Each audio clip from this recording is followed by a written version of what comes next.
Ooh, lights are. Welcome. Thank you all for coming today. This is the third talk in the First Up series, and I am absolutely thrilled and delighted to be introducing Aisling Rogerson to you today. Aisling started the Fumbally Café with Luca D'Alfonso, and the Fumbally Café has been an amazing success, and it's hard to believe it's only 2.5 years old. So Aisling's going to tell you her story.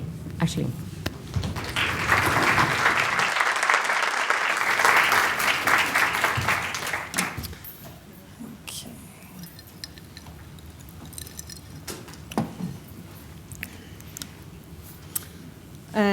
So the photo that you can see behind me there, some of you might recognize from the cafe itself. It's the big one that we have blown up above the vegetables in the seating area.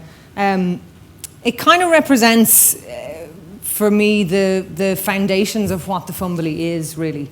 To go back to the very beginning, there is 3 of us in a borrowed Nissan Figaro driving up from West Cork from my sister's wedding. Luca D'Alfonso in the back smoking 1,000 cigarettes, myself and Kevin Cahill in the front. And we figure out on this car journey that we both were really fond of the idea of opening up a falafel place in Dublin. 2 days later, we're sitting over a pint in the Dice Bar and kind of discussing this idea and thinking, okay, well, should we actually do it? Let's open a falafel place. Okay, we decided, yeah, let's do it. We didn't know anything about falafel. We didn't know how to make it. We only knew that we really liked it and that there was no one else in Dublin doing it at the time. So we had to figure out how to make some money in order to open this place that we wanted to do. So we, like I said, we didn't know how to make falafel at the time. We did know how to make these things called pizzellas, which were these tiny little fried dough pizzas. It was a recipe that Luca's grandmother had given him back in Italy, and so we spent a couple of weeks up in his house in Ratdown Road making these things in his kitchen, and then we put together a stall and started doing the festivals. We did that for 4 years. We also took on the co-op cafe in the Dublin Food Co-op at the time, but basically just that whole first kind of period, those whole first 4 years, it was just this really beautiful time of a really big group of friends kind of coming together. We were traveling loads, we were doing the festivals, we were living out of our vans, and there were just these really great dinners where we would all come together. And it was, not unusual that on a Tuesday night there'd be 30 of us in Luca's living room, sharing a pot of risotto or a big pot of pasta or a roast pork belly or something. And it was really that, like those dinners and those meals that kind of brought us all together and kind of formed the beginnings of what the Fumbally was going to be. So we did the festivals for 4 years with La Bella Pizzella. Basically spent all the money that we made on doing this, which wasn't that much. We made a couple of grand maybe at the end of the summer, and we spent that going traveling.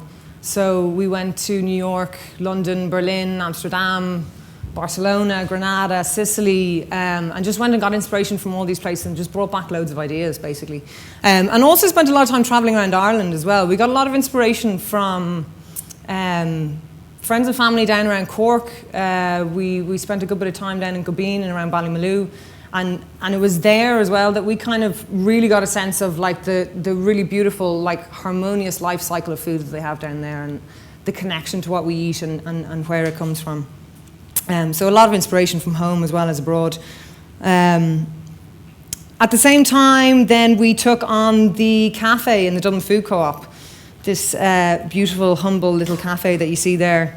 I can't underestimate really the significance of taking on this cafe. We were just running it, at the time we were running it on Thursdays and Saturdays and Sundays. It was where we basically learned how to run a food business. We learned about customers, we learned about patience, about just kind of accepting individuals. Like the co-op just seems to attract a disproportionate amount of eccentric people. And we also made some connections with some really great producers and some growers who we still use today as our suppliers. we learned a lot about organic food and about whole foods. Around the same time as well, like 7 years ago, we also started the Dublin Flea Market with our good friend Sharon Green, which again we still run. We're still running the Co-op Cafe on the weekends. We still run the flea market on the last Sunday of every month. And actually, funnily enough, like dinners were also kind of a part of the flea market from the beginning as well. We have this tradition that we've never broken in the 6 years that we've been running it, that we go for dinner after the flea market, and anyone who's been working with us that day is welcome to come along.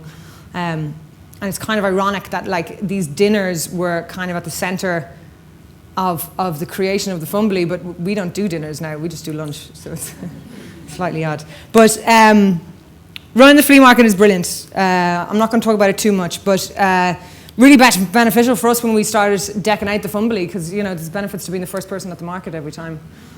You get all the bargains. So we found this space on the top of Fumbally Lane, and it was completely different to the space that we had imagined 4 years previous of the falafel place. I mean, our ideas had broadened, everything. Our inspiration was a lot bigger. It needed to be now more than something that was just doing one signature dish. It needed to be more about the atmosphere and the space itself and the people and what we could create in that, and also like the type of life that we could lead around it as well. We spent about a year negotiating with the landlord on this space. It wasn't an easy enough lease to get. And then we spent about 3 or 4 months doing it up. There was nothing in it when we got there. It was just the concrete walls that you see in the floors. There was no electrics, no plumbing, no nothing. So we put everything in. When we first opened, we were still missing some vital cooking equipment in our kitchen. We didn't have a till system yet. We were using this little wooden box that we used to use at the festivals. There was virtually nothing on the shelves, as you can see there. And we started with this menu of eggs or falafel. So for 2 weeks, we just sold eggs or falafel. It was brilliant.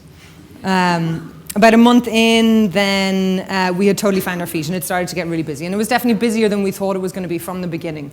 Nowhere near as busy as it is now, but we were, we hit the ground running. So we'd been running a food business, like at this point we've been running a food business for 4 years, but it wasn't a restaurant, and all those traditional restaurant systems were just totally foreign to us. So we just did it how we knew how to do it. Like, you come up and you order from us, which is what happened in the Co-op and what happened at the festivals. You sit wherever you want. We come and find you. We wanted to allow for that like space and freedom for the customers, and in the cafe, and which was also something that we wanted to allow for within our staff. I think it might be worth mentioning just at this point now as well, and I'm not going to go into too much detail about it, but from the very beginning we decided not to do any social media or any advertising. I could talk for an entire hour just on that alone of why we made that decision, so I'm not going to go into it. I guess one of the main reasons was just to see, was it possible? Was it possible to run a really successful business now without social media?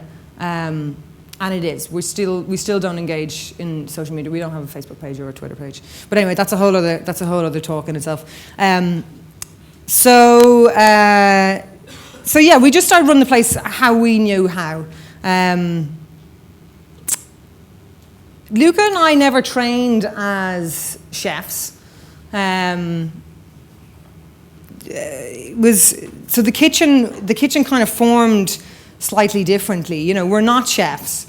There was one point when, in the first year, when I was working a lot in the kitchen, and I was kind of thinking, God, I'm a chef now, but I'm not a chef. But we do know how to run a kitchen.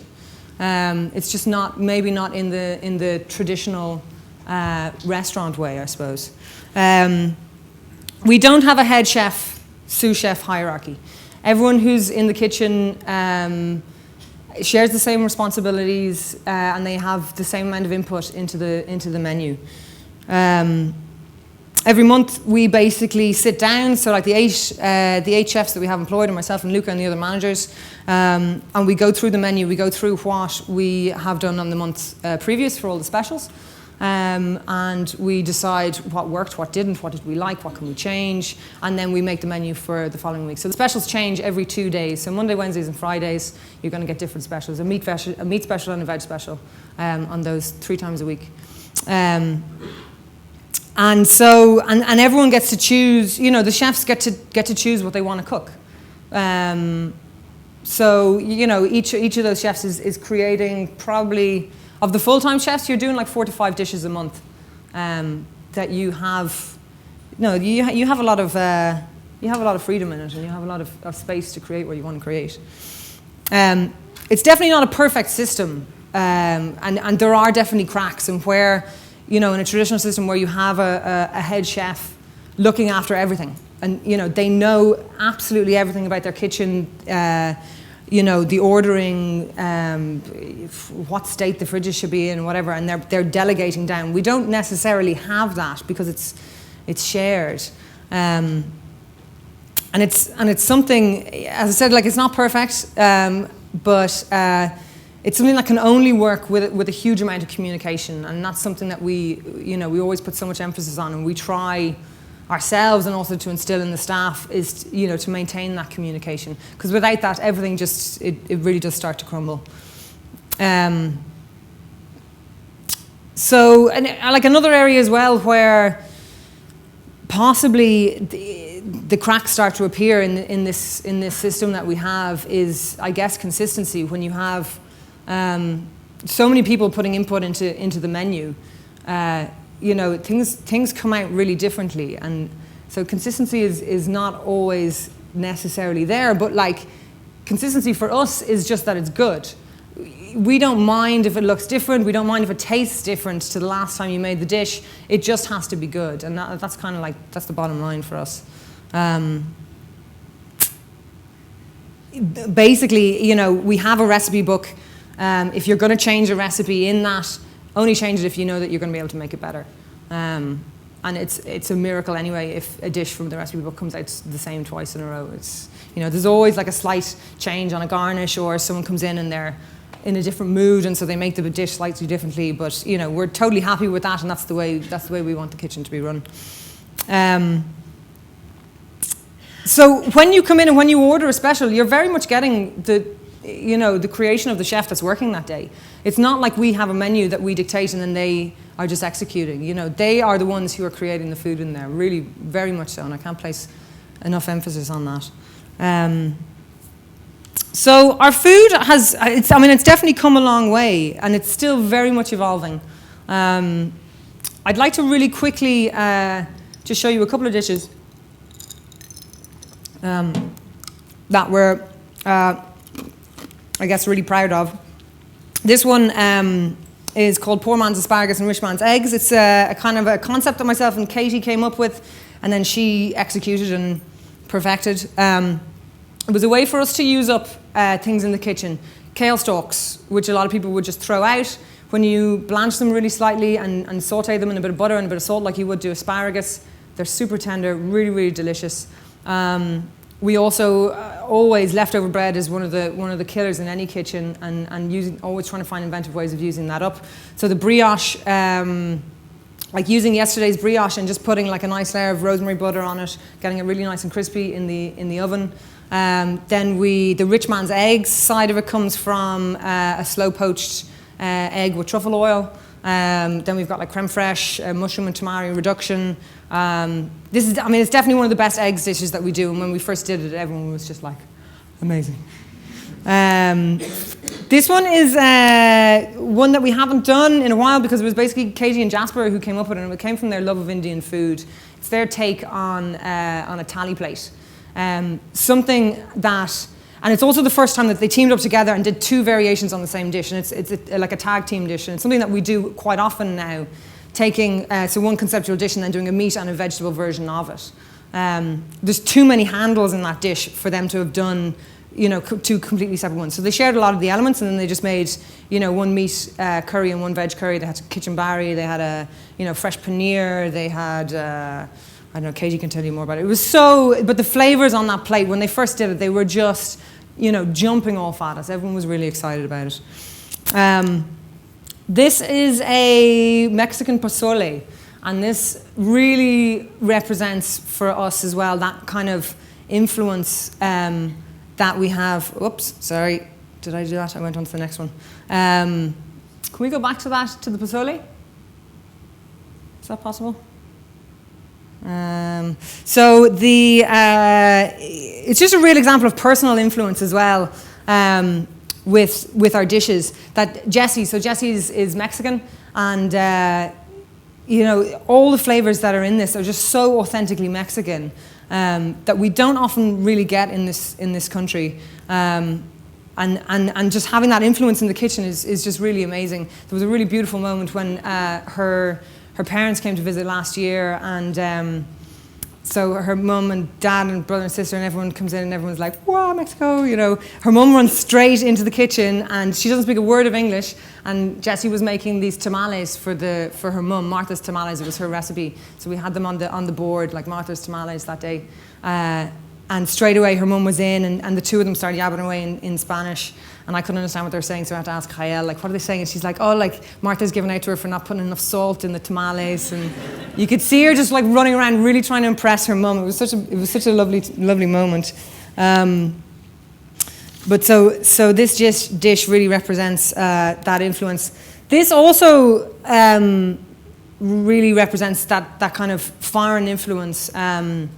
One of our chefs, Keith, did this bowl, and pretty much everything that he does ends up being in a bowl. I mean, he starts a dish and then it just like morphs into a bowl dish.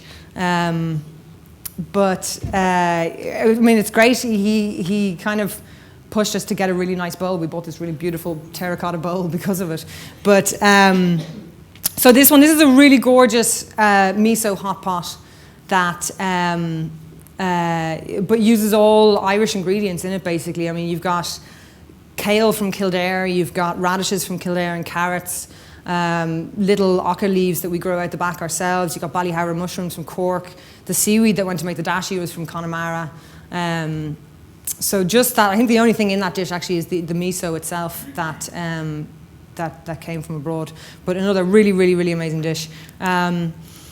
This one is one that we started to develop last November, and it's kind of still a work in progress, but it's 100% Irish ingredients, which for me is so important that we get as excited about this as we can do about the Mexican dish and the Japanese dish and all those other influential dishes.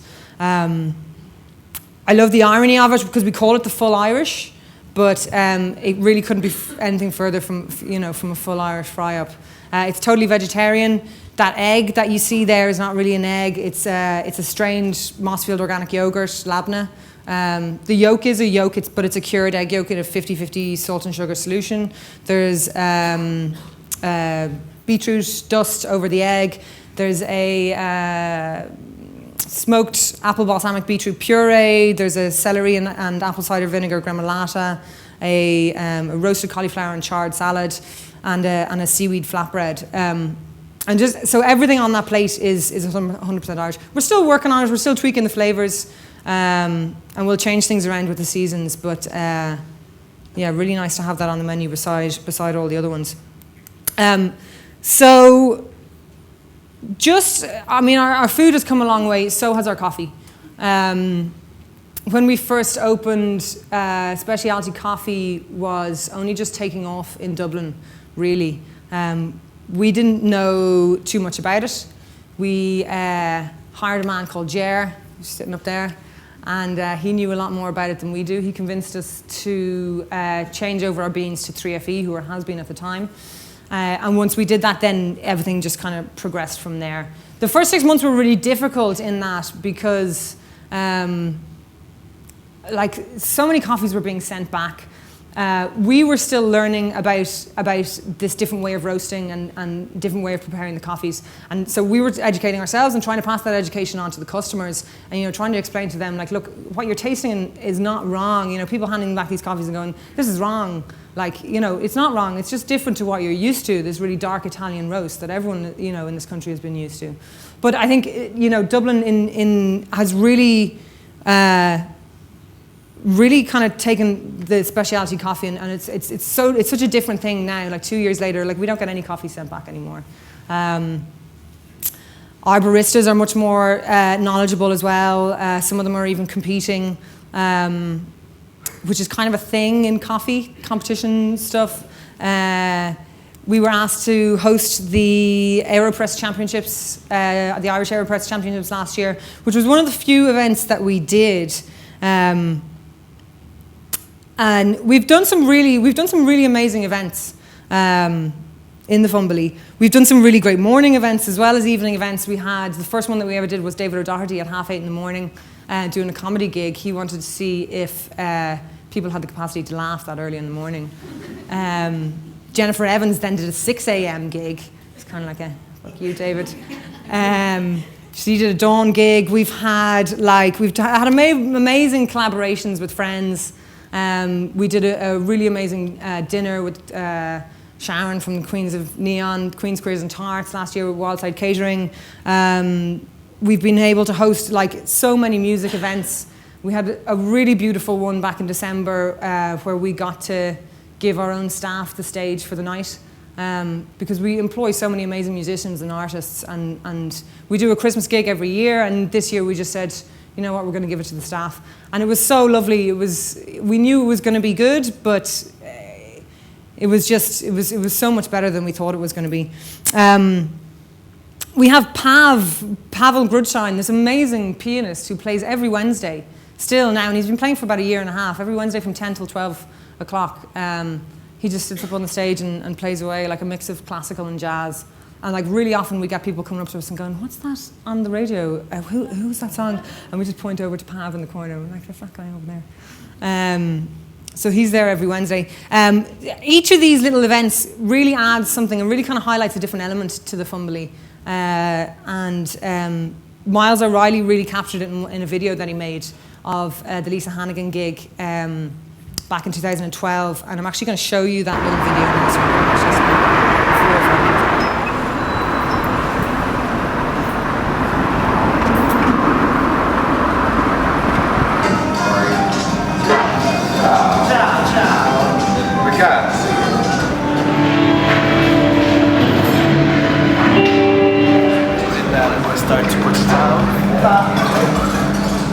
A big round of applause to this amazing space and Aisling and Luca, everybody.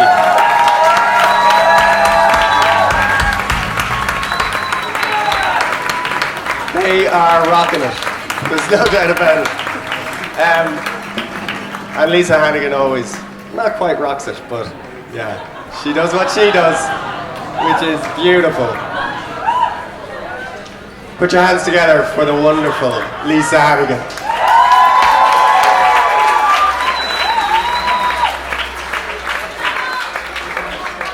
I'm gonna fuck some shit up now. You wait and see.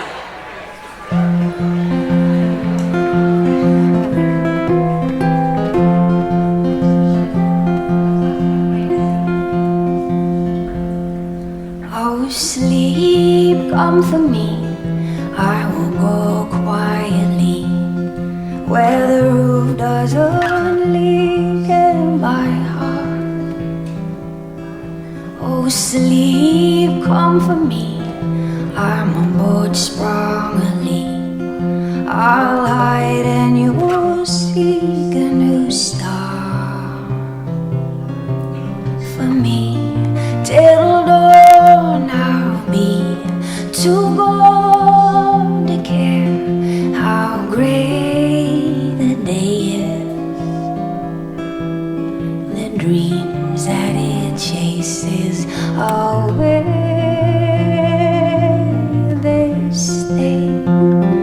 I'll sleep.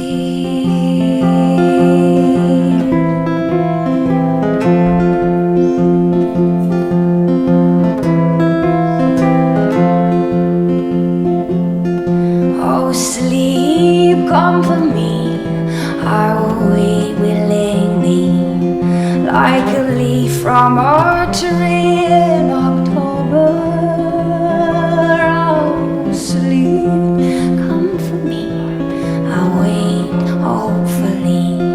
I was drunk on a dream, now I'm sober.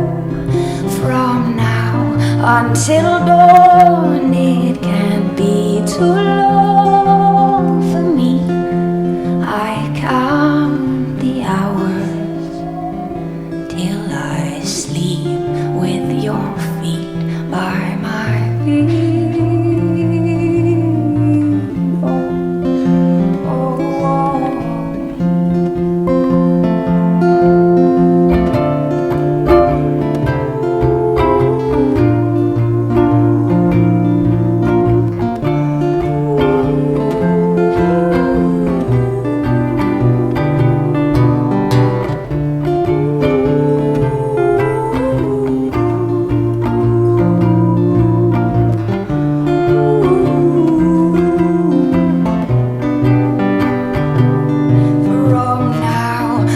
Till dawn, it can be too long for me. I count the hours till I sleep with your feet by my feet. Your breath on my cheeks. Asleep, asleep, asleep.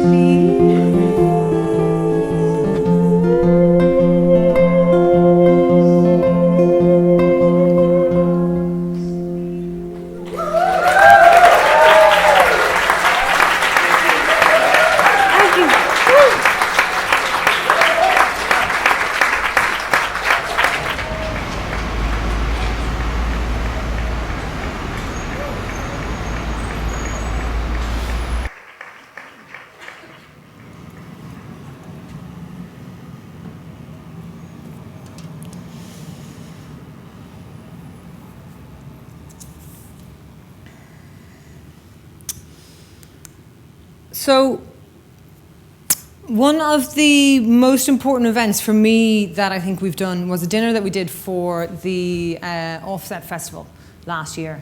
It was the first time that we'd been given a budget to do anything with, and we wanted to do something really creative with it. A couple of months previous, we had made a trip to Copenhagen to go to Noma, and it was just one of the most inspiring things that we've ever done. Going over there and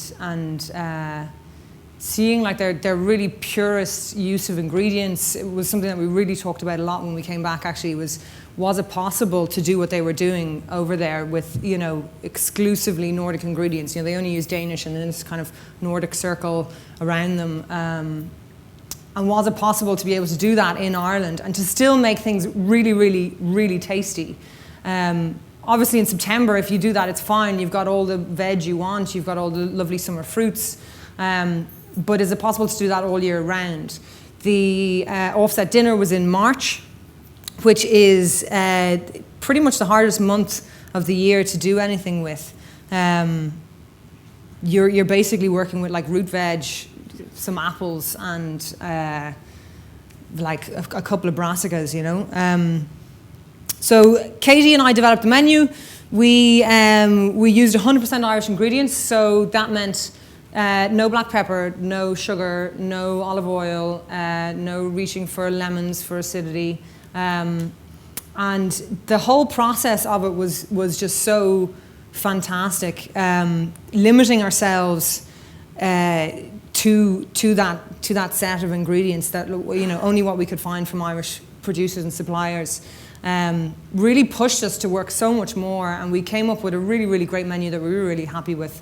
And at the end of it, like we had this list of suppliers of incredible producers that really just solidified for us like what we have on this island is really so great. I took this photo here, the one that's behind me, at about 3:30 in the morning, the night before we did the dinner, and myself and Katie were still trying to figure out dessert plate. I'm not going to run through the whole menu with you because I just don't have time now. I did bring a couple of the menus with me, so if anyone wants, they can have a look at it. I can talk you through like our processes and what we did, and there's a whole big suppliers list on that as well. The whole concept was pretty much lost on the guests. It was, you know, even though it said it on the menus and stuff, I think they were pretty oblivious to the fact that everything was Irish and the kind of limitations that were put around it. But in a way, that was almost the victory of it, because every single person there was coming up to us telling us how amazing it was and how delicious the food was. And so for us, that was like, great, brilliant. You know, like, that's it. That's exactly what we wanted to try and see if it was possible. And so yes, it is possible to do something all year round that's 100% Irish and still be really, really delicious. I think we have an incredible cuisine that's ahead of us on this island, and we're only just really tapping into it now at the moment. But there's all the offset guests being delighted with themselves. Despite how lovely these events, these evening events are, we stopped doing them in July of last year. Basically, the extra pressure that one event every 3 weeks or a month puts on us was just so significant, and quite surprising for us that it would put that much extra pressure on us. And this kind of ties back into something that we find really, really important for our business, and that's a work-life balance. Basically, we value our health and happiness of us and our staff more than we do the monetary gain that we can get from opening in the evenings or opening on Sundays. And we took that decision at the beginning. Well, actually, at the beginning, we thought we were going to do dinners, and we only, you know, we started out saying, no, we better just do lunches now for the first while. And then we just kind of saw the beast that it was, and realised, why would we do dinners now? Jesus, do we want to be in here 24 hours a day? And why would we open on Sundays? You know, Sunday's a great day to have off. And everyone has it off together, you know, and so everyone's coming in on Monday and they're somewhat refreshed. You know, pushing ourselves and pushing our staff is something that we're really conscious of. Full-time for us means 4 days a week. So if you're working full-time in the Fumbally, you're working 4 days a week. Now, you're doing long days. You're doing a 10-hour day, maybe sometimes even a 12-hour day for the kitchen. So you're getting you're getting at least your 40 hours in those 4 days. But then you've got 3 days off. You should be nice and well rested when you're coming back in. We don't want you to be there if you don't want to be there. Like, it's, you know, it's so simple, but we really, it's something that we really mean. The only people, unfortunately, that this 4-day thing doesn't apply to is me and Luca. But it's something that we're really conscious of now, and especially like 2 years in, it's a focus point for us to get us down to those 4 days and away from the 5 and 6 days of 12 hours each. Also realizing like that we are somewhat responsible for the well-being of this group of people, you know, for our staff. That was quite a significant moment of, you know, if someone is coming in and they're really unhappy and they're wrecked, and, you know, it's partly us that's to blame on that. We're asking them to do these hours, and it's something that in the restaurant industry that is just kind of accepted, you know, that you put in these ridiculous hours for such little money, and you just come out of it a total wreck. You have a breakdown basically, or you turn into an adrenaline junkie, you know, who can't function in normal society, you know. Okay, so going forward, this is a building that we bought last year. It's the building next to us on Fumbally Lane. This was not at all a part of the original plan of the little falafel place. It wasn't even a part of the plan of the Fumbally at all. We basically realised that we'd been walking past this empty building for 3 years, and that it was right next door to us, and there was loads of possibilities in it. It's added a whole other dimension to what we do and what we can do. We spent the whole of last year renovating the building, which is an old 18th century stables. It used to be used as the stables for all the local breweries apparently in the area.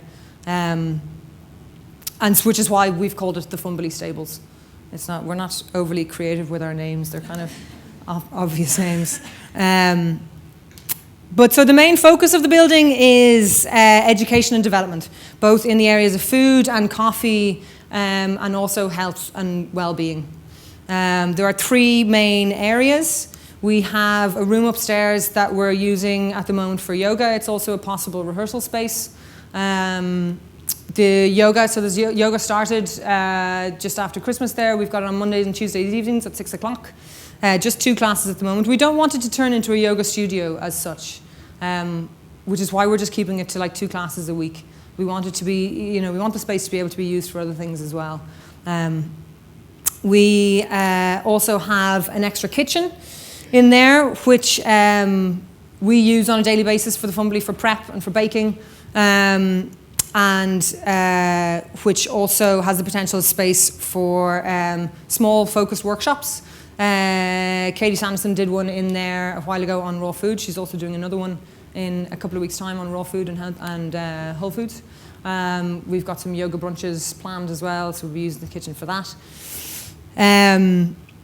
And we also have a venue room that looks like this at the moment, so it's not finished yet. But that is going to be, again, for more workshops and trainings. It's going to be our kind of coffee training area, and it's also possible usage for private dining. We should be able to we're getting 3 lovely oak tables built by my brother, and we should be able to seat about 40 people around them. So all of this has already given us more room to breathe in the Fumbally, and it's given us this space to try out ideas and to really just develop things and take things another step and just experiment. Basically, we're getting really excited by fermentation at the moment, as are so many chefs. We've actually got a lady coming up from West Cork next week to give the staff a fermentation class. We're going to be starting to ferment all our own drinks. By the end of January, we hope to be making our own ginger beer, our own kefir, kombucha. We're going to be juicing, which we've already started to do. We're basically taking out all the shit that was in our fridge, all the fizzy drinks and all the crappy little cans, and we're hopefully going to be making everything in-house from now on. Something that we just would not have been able to do without the stables. A few other things that we have been experimenting with since we opened the stables. We started making our own black garlic. Black garlic, for anyone that doesn't know, is like a really slow cooked caramelization of garlic, where you end up with the cloves are blackened and basically just turn into these really, really sweet, and they hold all their antioxidants in them. These really little sweet nuggets of umami. So we started doing that. We started playing around with making our own bread, which is something that we would love to be able to do, to be able to bake our own bread. Again, something that we would never have had the space to do in the Fumbally. We're not doing it yet. We've still got a bit of a way to go. There'll be a lot of different systems that we need to put into place before we can do it, but started playing around with it. Started making our own chai syrup. Again, something that we wanted to do from the beginning, but just never got around to doing it. Playing around with other types of syrups. This is, a mistake that turned into something amazing. We burnt the pepper before putting it into the syrup, and it turned into this really amazing, like molassesy, fiery syrup. We've started growing a few things out the back, herbs, mainly just herbs and garnishes for the plates, small things, the odd vegetable. We've started playing around with different nut milks for our coffees, using up all the wastage then from all that kind of stuff, having the space to be able to use the pulp from the almond milk and dehydrate it and make it into flour, trying to ferment things, watching them fail. This was another failure. The first time we tried to ever make our own alcohol, we tried to make a damson wine. A friend of ours had brought in like 25 kilos of damsons back in September. And, we tried to do a bit of a cowboy job on it and just like, we'll just do a natural fermentation process. And I added way too much sugar. I don't even know what I did. I didn't really know what I was doing. But anyway, we ended up with like 16 bottles of this incredibly volatile liquid that when you opened it, it just exploded. It was total. You couldn't drink it. It was like paint stripper. So there was nothing else that we could do with it other than just explode it in the back of Danny's garden. And you can kind of see what it was about to do. In the middle, Danny's one is about to shoot up, and all the others are about to go that way too. So yeah, I mean, like I said, with the drink side of things as well, yeah, hopefully maybe sometime we'll be able to make our own alcohol successfully.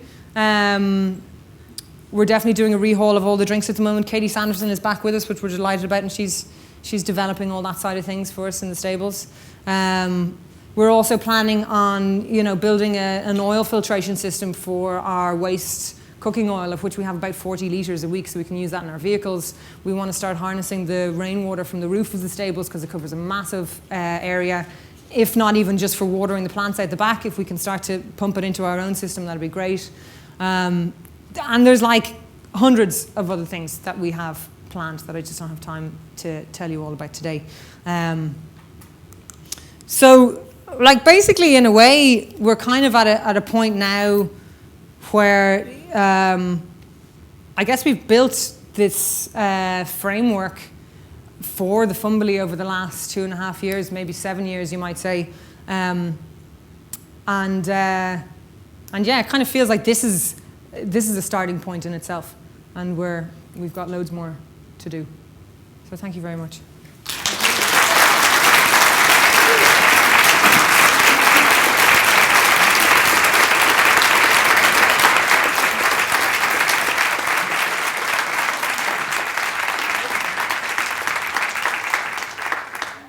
Are we going to have questions? So would anybody like to ask any questions? Katie Sanderson, that you talked about a lot. I don't know, she is Katie here? She's right there. Oh, okay. Sorry, I didn't see you. Katie Sanderson is amazing and runs living dinners. So you talked about her a lot. Any questions, anybody? I was curious when you were choosing location, was it the space or the location? Because there didn't seem to be much footfall around there. There is a huge amount of footfall that we kind of knew because so when we were running the Flea and the co-op, we had an office in on Mill Street, and there was loads of other people like us, like small independent businesses in and around there. You've got Site Studios, you've got like a whole like massive pot of people in the Fumbally court and studios down the lane. There's loads of things going on in that area, and we were kind of in them for 4 years and always having to go somewhere else for lunch. And we just knew that there was enough people in the area. And all the catchment area of residential is huge as well then, like right up into Portobello and stuff. So we kind of knew that it was always going to work. And we had walked past this empty space for ages until we actually opened our eyes again. It was one of those moments where we were like, oh yeah, look at this thing. And it was so ugly from the outside, and it still is ugly from the outside. We haven't put any effort into the outside really. But yeah, it was more about just creating the inside of it and making that worthwhile. Great. Can we get the mic up to you, because we're recording the session, so we need to get the mic. Hello. Thank you very much for that. I was just wondering, have you ever thought about moving into other spaces around Dublin or around other cities, or are you very much concentrated just on the stables now and Fumbally Café where you are? Yeah, very much so. I mean, we don't have the time or the energy to do, even taking on the stables, which again wasn't planned, and we just kind of went with it. And at the time we were like, oh, do we want to do this? Like, this is taking on a whole other thing. We were just about finding that work-life balance before we took on the stables, and then it all went haywire again for the last year. So no, we don't. I mean, we're not looking to expand into like some big sort of Fumbally franchise or anything. And we've got so much. Yeah, more about focusing in on what we have and making that brilliant as opposed to expand. Like, expansion doesn't really mean anything to us. And the stables is just, the opportunities with the stables now are so huge that, I mean, yeah, we're not going to be able to do it all ourselves even. We're going to have to, but why is brilliant, we're going to be able to collaborate with people and, get loads of people in and involved.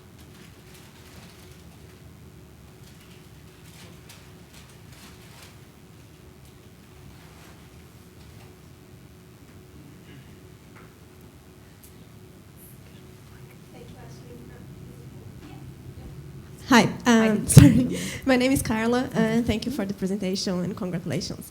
I'm also in the process of opening my own cafe, and I know it's very hard in a lot of ways. And one of the things that I've been finding very hard is to find a place. And it seems that we always want to find the perfect place, and it's not that easy. So my question is, why did you choose this place specifically? Because I don't know. It seems that there is not much footfall, and I don't see that many people as we see in the city center. And if you allow me to do a second question, I don't know. When were you able to reach your break-even point and start making profit? So that are my two questions. So I kind of already, the question about the location, like I said, there is footfall. It was just a case of, we could see it. Other people might not see it. So, if you have an area that you think doesn't have a lot of footfall, go and sit on that street for a while and actually just watch it and see where those people are coming from. Are they coming from offices? Are they coming from houses?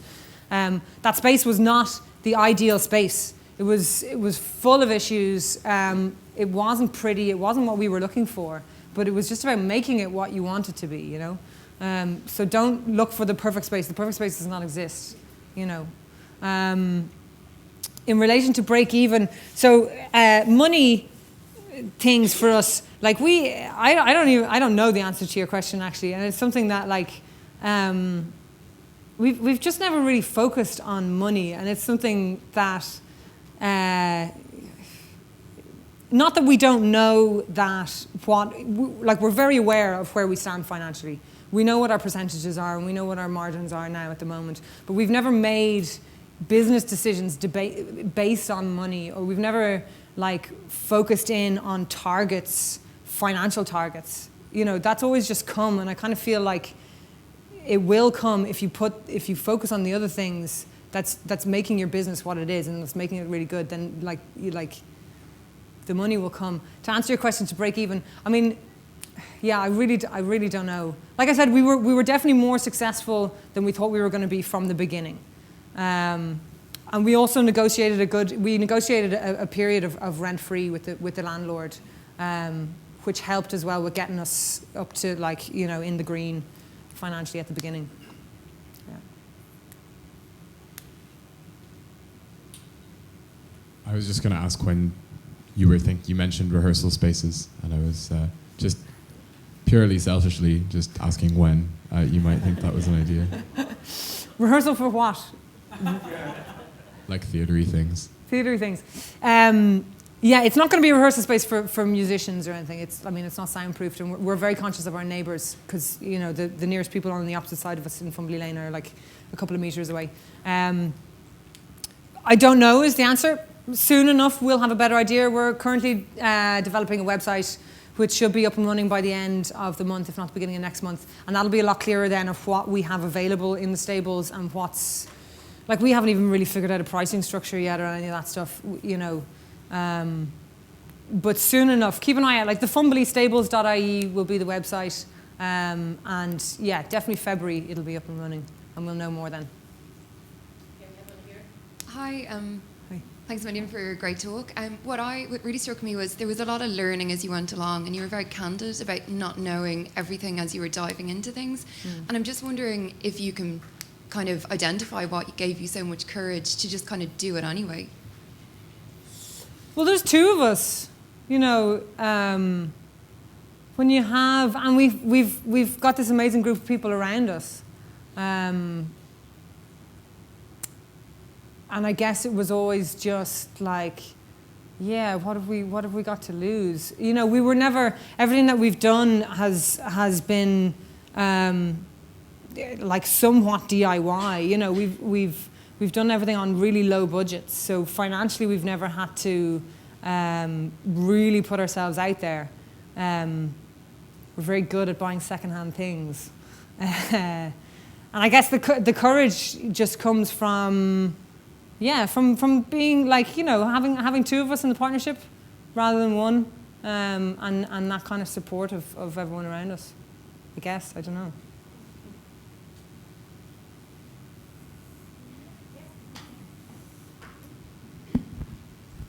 Thank you for an amazing presentation.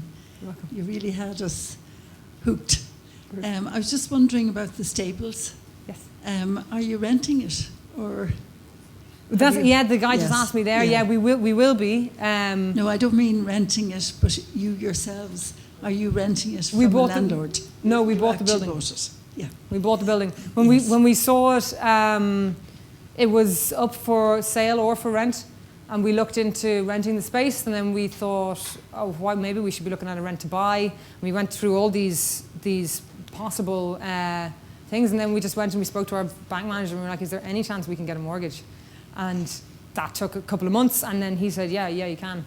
So it just made total sense to buy it, and yeah. Well done. Yeah, thank you. So, Yeah. so you did mention that you're surrounded by a great group of people.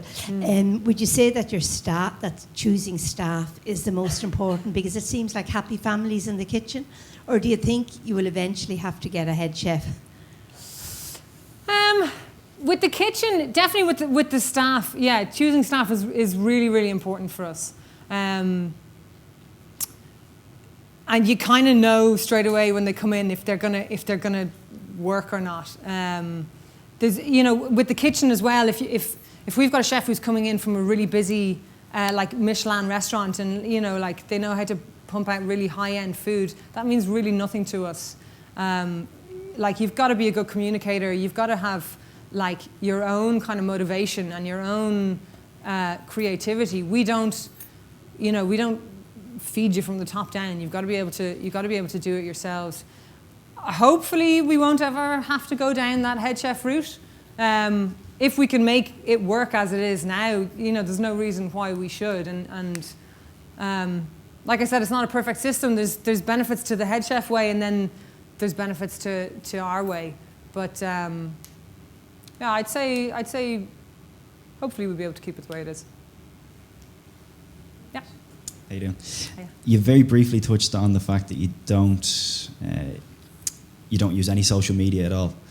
I don't know if I'm opening up a can of worms or what, but what's the main drive behind that?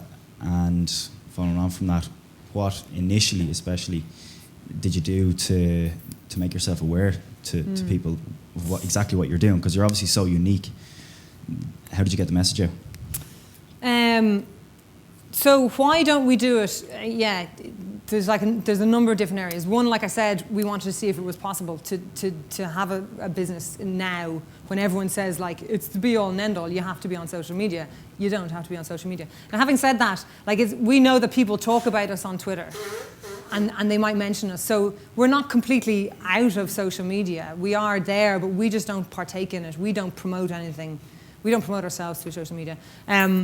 It was also kind of a personal decision. Like myself and Luca, we don't particularly like Facebook ourselves. We don't like our lives being online, and I guess it was such a personal project that it felt that we would have to do that. We'd have to put ourselves out there if we wanted to put the Fumbally out there. At the time, and you almost, like most places now, have to hire someone simply to look after social media. The amount of time and effort that you put into it, we'd prefer to put that time and energy into,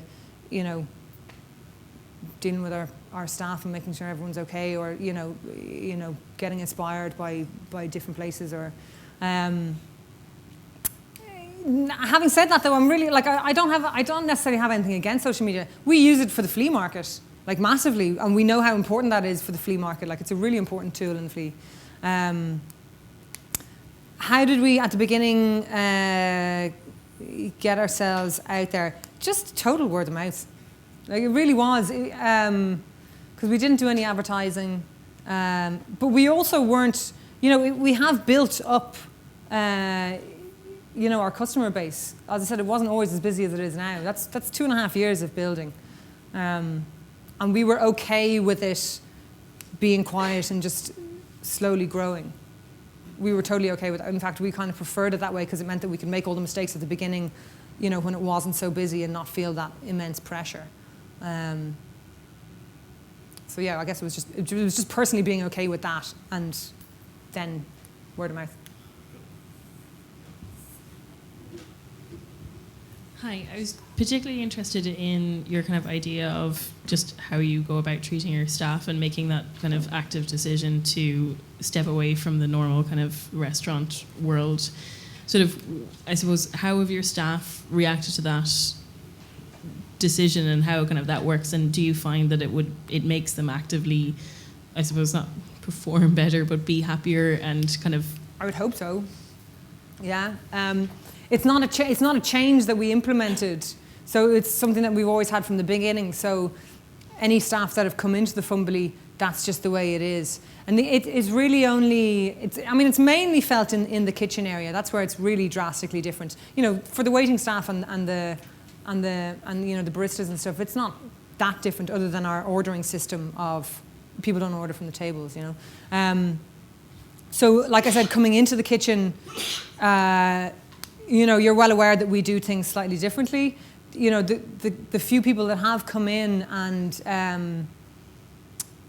it hasn't worked out, and there hasn't been that many, but it's just been really obvious from the beginning that the energy is just totally different. You know, they're coming from a really, you know, high octane, adrenaline, testosterone-driven kitchen where they're just pumping out dishes. You know, they're a line cook, and you just have to be able to approach everything from a completely different manner. And having said that, like, you know, there's systems that we have in the kitchen that are totally traditional and standard of, you know, like stock management and so it's not this like massive drastic difference. I guess it's more just like an ethos and a general day-to-day, and it's more about giving the chefs that freedom of creativity and allowing them that space and input into the menu. Normally, you'd only be able to get that input if you were a head chef, and then what comes along with that head chef position is an insane amount of responsibility and hours, and you basically you go nuts. We have one more here. I'm just curious why you're continuing doing business in the flea market. Because we love the flea. You like it? Yeah. It's part-time. It's manageable. It was always a labour of love from the beginning. Again, it's not something that financially, like, it's a non-profit driven business. We don't make a lot of money from it. It's one day, you know, it's one day a month. Around that, there might be 3 days of work in the month for each of us. So there's 4 of us working on it now. We've got another good friend of ours, Dave Dunn, who's come in, and yeah, we love it too much to give it up. Yeah. I think we might close now because everybody must be absolutely starving, having been looking at that amazing food at lunchtime. But I would like to say a huge thank you to Aisling for an absolutely amazing talk.